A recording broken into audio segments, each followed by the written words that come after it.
Hello dear student, welcome to science classes. Science classes में हम जो डिफरेंट टाइप के एग्ज़ाम कॉम्पिटिटिव एग्ज़ाम हैं उनमें जो इन्वायरमेंट से रिलेटेड क्वेश्चंस आए हैं उनको डिस्कस करेंगे। जो आए हुए क्वेश्चंस रहते हैं किसी भी कॉम्पिटिटिव एग्ज़ाम में, वो हमारे तैयारी के लिए किसी भी टॉपिक की तैयारी के लिए बहुत ही इम्पोर्टेंट रोल अदा करते हैं, क्योंकि हमें ये आइडिया चलता है कि हमें किस अपने टॉपिक में कहाँ हमें ज़्यादा अच्छे से तैयारी करना है, किस टॉपिक को हमें ज़्यादा अच्छे से पढ़ना है।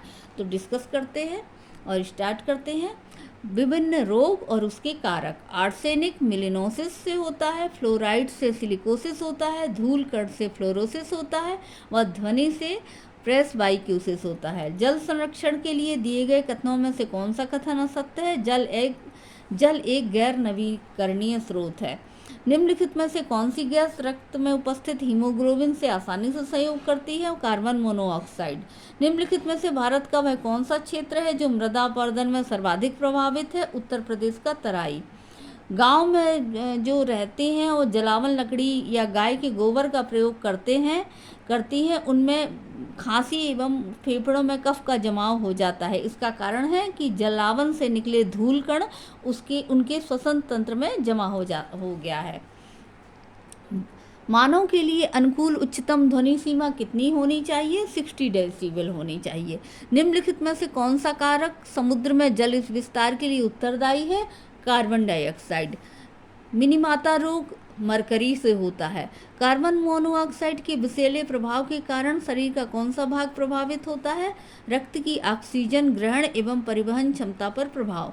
निम्नलिखित में से कौन सा सामान्य शीतलक के रूप में प्रयुक्त होता है? फ्रियोन। निम्नलिखित में से एसिड रेन के लिए कौन उत्तरदायी है? नाइट्रस ऑक्साइड एवं सल्फर डाइऑक्साइड। परंपरागत रूप से हाइड्रोजन गैस का गाड़ियों के प्रचालन में प्रयोग होता है, क्योंकि यह उस न्यून ताप पर अवशोषित कर ली जाती है जो ताप गाड़ियों के एग्जॉस्ट द्वारा उत्सर्जित होती है। भारत की गाड़ियों में प्रयुक्त खनिज तेल में वह कौन सा तत्व पाया जाता है? रेसिन। जापान में 1953 में मछली खाने से मिनीमाता रोग से लोग ग्रसित हो गए। उसका कारण था कि मछलियों ने मरकरी पाया गया मछलियों के अंदर। केंद्रीय प्रदूषण नियंत्रण बोर्ड निम्नलिखित में से किसके अंदर में कार्य करते हैं? केंद्रीय पर्यावरण एवं वन मंत्रालय के अंडर में कार्य करती है। सूची 1 को और 2 से मिलाइए। कार्बन प्रदूषक और उसका प्रभाव। कार्बन मोनोऑक्साइड केंद्रीय तंत्रिका तंत्र पर उसका दुष्प्रभाव। नाइट्रोजन ऑक्साइड श्वसन क्रिया पर दुष्प्रभाव। मृदा के कण, कैंसर, लेड, लीवर एवं किडनी पर दुष्प्रभाव। वातावरण में मीथेन उत्सर्जन के लिए निम्नलिखित में से कौन सा उत्तरदायी कारक है? आर्द्र भूमि। निम्नलिखित में से सर्वप्रथम किसके उत्सर्जन के नियंत्रण को वायु गुणवत्ता का आधार बनाया गया है एवं जिसे national ambient air quality standard जो केंद्रीय प्रदूषण नियंत्रण बोर्ड एवं आईआईटी कानपुर द्वारा निर्धारित किया गया है, विश्व स्वास्थ्य संगठन द्वारा तय मानक एवं यूरोपियन संघ द्वारा भी स्वीकार्य मानक है? Sulphur dioxide. निम्नलिखित में से कौन सी गैसें वातावरण में एसिड रेन में अपना अहम योगदान देती हैं? सल्फर ऑक्साइड, नाइट्रोजन के ऑक्साइड। मरकरी से मानव में कौन सा मिनीमाता होता है? एरोसोल का उदाहरण है धुआं। पीने वाले जल में एंटामीबा हिस्टोलीटा की उपस्थिति निम्नलिखित में से किसका सूचक है? बैक्टीरिया के प्रसार का सूचक है। जब चमड़ा उद्योग द्वारा अपव्यय पदार्थों को नदियों में प्रवाहित किया जाता है तो जल प्रदूषण फैलता है। इसमें मानव स्वास्थ्य पर पड़ने वाले प्रभाव को कहते हैं सामाजिक कीमत। जल में तैरते हुए अघुलनशील पदार्थों को निम्नलिखित में से किस प्रक्रिया द्वारा निकाला जाता है? कोआगुलेशन द्वारा। एसिड रेन से वनस्पतियों पर नकारात्मक प्रभाव पड़ता है क्योंकि इसमें उपस्थित रहता है सल्फ्यूरिक एसिड। जल से लोहे धातु एवं मैग्नीज को किस विधि द्वारा अलग किया जाता है? फिल्ट्रेशन द्वारा। निम्नलिखित में से किस स्रोत से प्राप्त जल में फ्लोराइड की मात्रा अपेक्षाकृत अधिक पाई जाती है? भूमिगत जल से। गोबर गैस में सर्वाधिक ज्वलनशील गैस है मीथेन। निम्नलिखित में से किसमें मृदा अपरदन की क्रिया नहीं होती? अपवाहन में। श्वसन क्रिया के दौरान बाहर निकली हुई वायु में कार्बन डाइऑक्साइड गैस की मात्रा रहती है 4%। कार्बन डाइऑक्साइड किस सीमा तक की रेडियो सक्रियता को अवशोषित करती है? 5.5 से 7 माइक्रोन्स तक की। सूची 1 को 2 से मिलाइए। CFC रिस्पॉन्सिबल है ओजोन क्षरण के लिए। CO2 वैश्विक तापमान, जैविक ऑक्सीजन मांग जिसको कहते हैं बायोलॉजिकल ऑक्सीजन डिमांड, ये जल प्रदूषण का स्तर पता चलता है। और मिथाइल आइसोसाइनाइड गैस थी जो भोपाल गैस दुर्घटना में लीक हुई थी। धरातलीय जल पर यूट्रोफिकेशन का क्या प्रभाव पड़ता है? जैव भार का अति उत्पादन। कार्बन डाइऑक्साइड का मुख्य स्रोत है ईंधन के रूप में जलावन का प्रयोग। एरोसोल है हवा में तैरते हुए ठोस पदार्थ। वैसे अपशिष्ट जिनकी प्राप्ति जलमल द्वारा होती है कहलाती है सैनिटरी अपशिष्ट।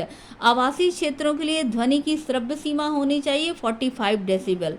ए, मोटर गाड़ी से निकलने वाले धुएं में किस तत्व की उपस्थिति के कारण दिमागी बीमारी होती है? लेड की। पर नाइट्रोजन युक्त भोजन एवं जल के उपभोग से निम्नलिखित में से किस प्रकार की बीमारी होती है? मिनीमाता। अति लेड विषाक्तता कहलाता है प्लम्बिस्म। डीडीटी के जल में घुलनशील एवं जमाव से पेलिकन बतखों की संख्या में कमी आई है, इसके क्या कारण है? बतखों के अंडों के बाह्य आवरण में कैल्शियम की कमी जिसके कारण कमजोर अंडे। अम्लीय वर्षा निम्नलिखित में से किन कारणों से होती है? जीवाश्म ईंधन को जलाने से NO2 और SO2 का अधिक उत्सर्जन। बड़े शहरों में किसकी उपस्थिति के कारण प्रदूषण होता है? लेड की उपस्थिति के कारण। पीने योग्य जल में आर्सेनिक की क्या मात्रा होनी चाहिए? 0.05 मिलीग्राम पर लीटर। बंगाल के तटीय क्षेत्रों के भूमिगत जल में किसकी प्रधानता रहती है? आर्सेनिक की। जल में सर्वाधिक धात्विक प्रदूषण पाया जाता है घरेलू अपशिष्ट से।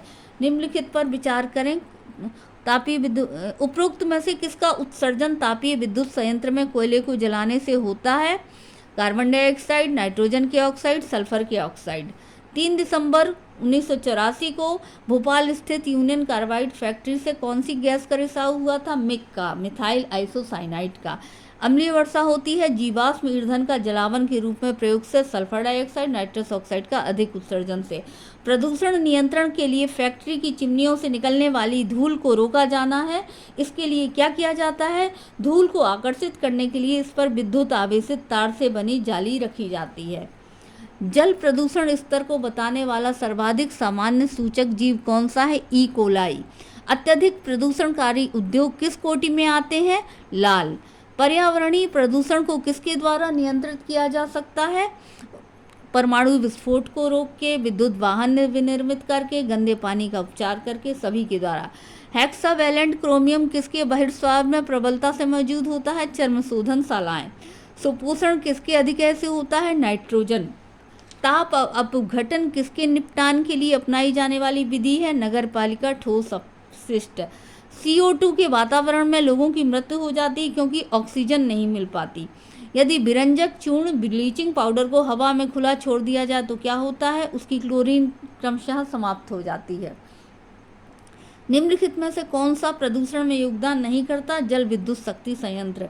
निम्नलिखित में से कौन सा एक वस्तु समूह में जैव निम्नीकरणीय वस्तुएं शामिल हैं? गोबर, धान का भूसा, सब्जियों के अपशिष्ट। Thank you. इसको हम नेक्स्ट क्लास में कंटिन्यू करेंगे।